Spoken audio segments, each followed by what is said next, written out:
He's looking to become a two-weight division champion in Eternal MMA on Feb 8th in Sydney. And we're going to hear from him. Ladies and gentlemen, this is your main event. Live from HBF Stadium Festival Hall. Melbourne Pavilion. Not even backstage, we're literally outside. Was that the best fight card in Australian MMA history? Call me crazy, but make sure you call me when I'm right. Be good if the Aussie MMA Instagram page would give us a bit of glow up because we're killing it. Welcome to the Australian MMA podcast. My name is Mitch Tinley, and on Feb 8th, David Martinez takes on the Irishman Stephen Costello for the vacant Eternal MMA Welterweight crown. With David Martinez, we've had on the show plenty of times before. He's a multiple-time lightweight champion for Eternal, and he's had many dramas with weight misses, weight issues, fight cancellations, fight alterations in his career. And unfortunately, it's been a big talking point, but he truly is one of the best mixed martial artists in Australia, and he's getting a chance to finally get back on the right track, prove it, and remind everyone why he just is at the top of the food chain. If he can pull this victory off, it'll be immensely incredible for his career. And beating a man like Stephen Costello, who trains out of the Straight Blast Gym in Ireland, that, of course, home of the great Conor McGregor. David Martinez trains in Queensland at Ignite and spends time at Team Compton with UFC fighters Tom Nolan, Stewie Nicol, all those guys. So David Martinez is a very unique character, probably one of the best characters in Australian MMA. We talk his recent weight issues, his explosion onto the welterweight scene, beating Brenton Mumford, and, of course, his chance at two titles across two weight divisions at Eternal MMA. Feb 8th, Eternal MMA 92 in Sydney, the night before UFC 312. So, ladies and gentlemen, let's hear from Vex, and then on the other side, David Martinez. PRP Global and Vex have joined forces, so keep an eye out. Launching mid-November, they've got a new Vex website and new MMA fightwear range releasing shortly. Vex, designed for combat and worn by the best in Australia. Ladies and gentlemen, joining us back on the show, the smiling assassin, David Martinez. Welcome. Hey, brother. Good to be here again, man. Oh, mate, what a little journey it has been for you. I feel like exiled from the public, from the lightweight division to now fighting for the welterweight title. How's it feel? I'm surprised this all happened so suddenly, bro. Like, it's been forced upon me or something. Yeah, interesting, isn't it? Yeah, can you run me through the sequence of events that's unfolded? Like, what the heck? What? How's this come about? Well, you missed lightweight, you nearly missed lightweight. Oh, sorry, this bit. Okay. You then beat a guy that used to be lightweight, and now now you're fighting for the welterweight title. I mean, no, mate, it's awesome. Oh, it's a crazy sport, man. I mean, did it feel weird though to kind of go through all of this and have Eternal not turn their back on you? I suppose, man. Like, it's weird that this all unfolded with the welterweight title picture, and then I'm the guy they called. And I'm like, oh, really? Me? Well, okay. No one doubts your skills, mate. No one ever has. You're one of the best in Australia, and yet you had been for a very long time. It was just all about, getting you to the fight. And now with welterweight, I mean, no, I don't think anyone's really questioning this title opportunity, unless you're Kitt Campbell. Other than that, actually, no. While I've got you there, did you see Kitt Campbell's thoughts? Oh, mate, like, he was having a bit of a low day, wasn't he? Yeah, went after everyone.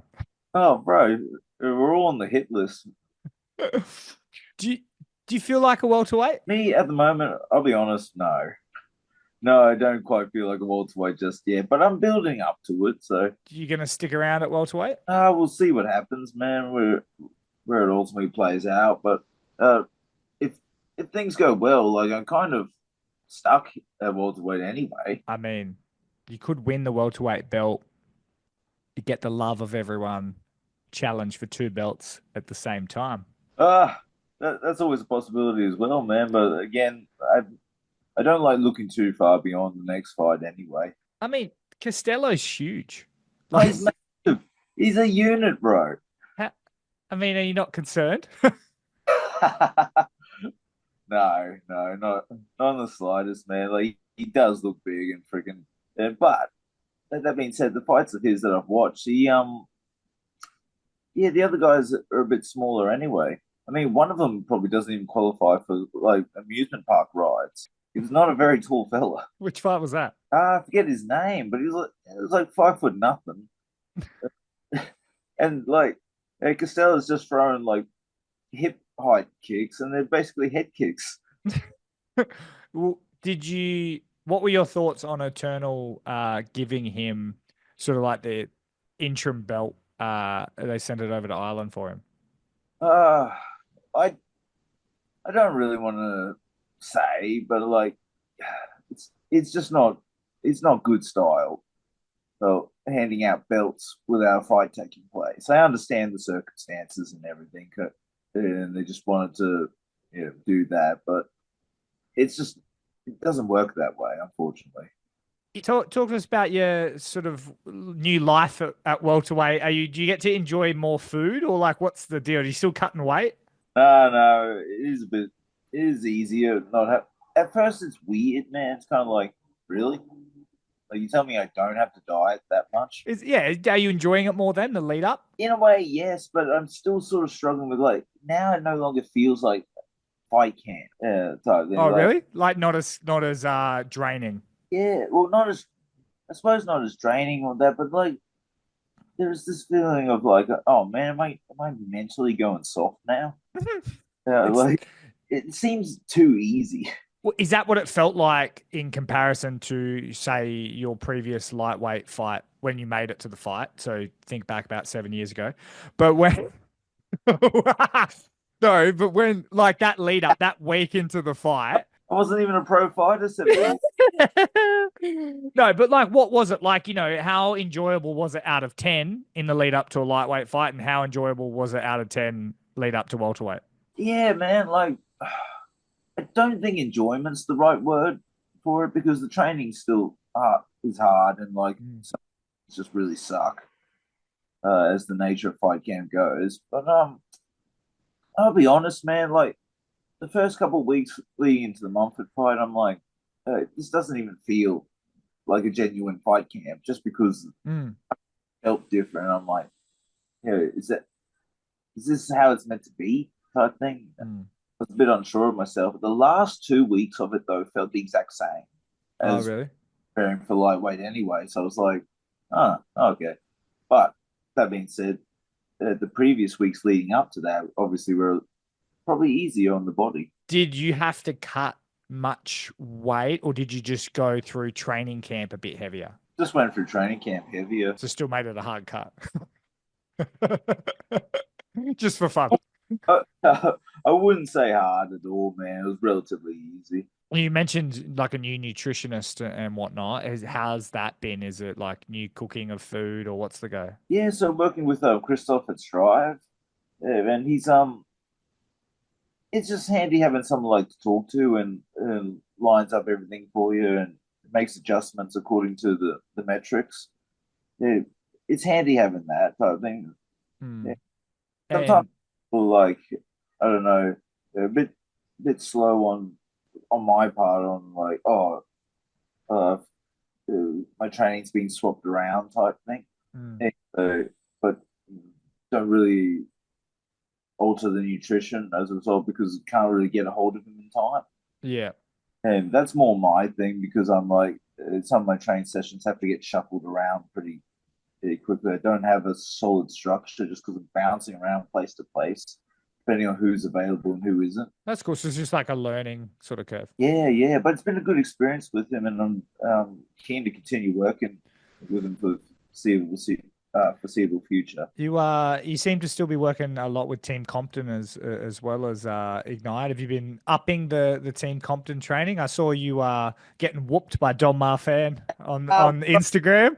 No, I said delete this. No one needs to see. Like, God damn it. No, man. I've been doing a lot of training at Compton's, particularly like just working with the guys, like with Steve Compton as well. And I really enjoy going down there and working with those guys. I feel like it's elevating me. So, for the most part, probably do majority of my camp now from there. You won't ever move, will you? Because you live in the Sunshine Coast. Yeah, I'm kind of got my life like stapled to the Sunshine Coast, so a move doesn't seem likely. Although it would be advantageous, I would think. Not getting to train there and not having to worry about all the travel. Yeah, I feel like most people, I think it's Jackson Weir White, John Martin Fraser, I think they all drive an hour just to train. Yeah, it's Uh, brutal. but I can only imagine worth it. Now, mate, talk about your previous fight with Brenton Mumford. You took care of it quite handily. How confident were you going in, and did that fight go kind of how you expected? I wasn't too sure what to expect, man, and like, because Mumford's a tricky guy to deal uh, with his like, his crazy style with spinning kicks and such. And at first, I'm like, all right, I'm just going to walk in, pressure this guy, throw some leg kicks. I'll be good. I'll be good. And then the spinning wheel kick came up, clipped me on the side. I'm like, oh. For a second, I like hit the panic button. I'm like, all right, time to back up now. And then I caught him with a check hook as he was coming in, and we both like looked at each other like, what? What? This has never happened. And they got a takedown on me. I was like, hang on. No, it was cool. It was good. It was good to see, like I said, like back on top, sort of like focusing on what should be focused on. And now that we push on with your career, talking about the fight game, how does this fight go with Stephen Costello in Sydney? This is it's a tricky one, man, because of how big he is. Hmm. I generally rely on my physicality, and so to go against someone much bigger, kind of, so well, how's that going to play out? I do think I have certain advantages, maybe possibly in the speed. Yeah, I don't know if that's just from me being smaller or and like training this time around. I definitely feel faster this time around.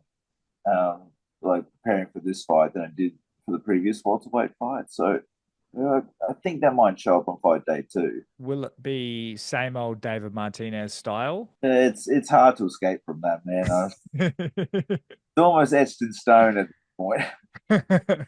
Anyway, but the boys at Compton are really trying to drill some new tricks into me. So like, I'm hoping that comes through. Oh, I love it. Mate, before I let you go, I think everyone listening, watching wants to know, heading in, I mean, I think 4 weeks out from the big day, what do you weigh? The answer to that, man, is none of your damn business. Oh, I love it so much, Mr. David Martinez. We'll chat obviously a little bit closer to the fight, but thank you for taking the time and enjoy your newfound glory and look forward to being a two-weight division title. Oh, let's go. Honor. Let's. Thank you for having me on again, my friend. See you later, boss.